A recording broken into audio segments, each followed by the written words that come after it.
Возложить цветы к памятнику пострадавшим от сталинского режима в Сухуми пришли президент Рауль Хаджимба, представители руководства страны, жители города.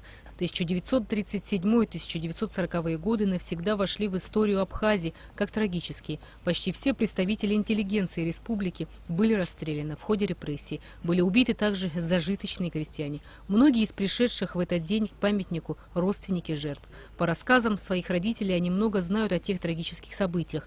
По словам председателя Ассоциации жертв политических репрессий Анатолия Пиля, то, что каждый год к памятнику репрессированным приходят так много людей, говорит о том, что ничто не забыто. Если бы не они, если бы не пожертвовали своими жизнями, не отдали бы их, нас бы с вами не было, это точно. А вот внуки и дети, они защитили в войне.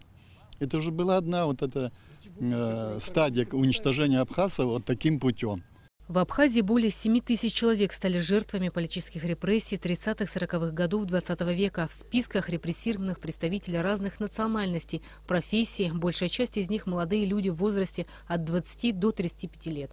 Из 51 члена Абхазского обкома, избранных на 6-й Абхазской партконференции в мае 1937 года, было репрессировано и расстреляно 39 человек. Из 120 членов ЦИК Абхазии, избранных в 1936 году, было репрессировано 78 человек. С 1937 по 1942 годы была уничтожена почти вся научная и творческая интеллигенция Абхазии. Деда моего взяли, расстреляли.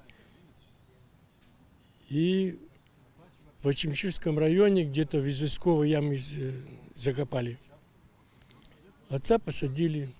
Отсидел он, вернулся, но в 49-м подогнали эшелон, погрузили нас всех и повезли в Сибирь.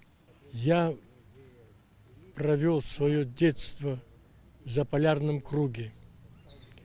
Там я закончил школу, институт.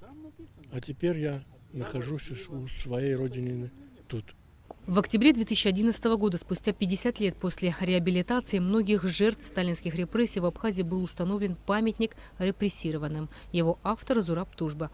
Памятник установлен прямо напротив здания парламента республики. Монумент представляет собой большой камень, опоясанный колючей проволокой. Совсем недавно в Сухуми прошла презентация книги «Большой террор в Абхазии» о событиях 1937-1938 годов в истории Абхазской СССР. Работа над книгой длилась 2 года. Собрано очень много материала. В книге собрана картотека практически всех уничтоженных, осужденных и расстрелянных в те годы. В издании представлено множество документов, и многие по ним могут узнать о судьбе своих близких и родственников.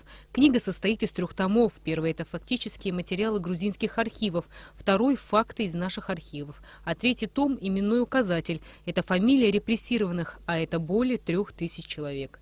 Рената Шакай, Тимур Гугохи, Абхазское телевидение.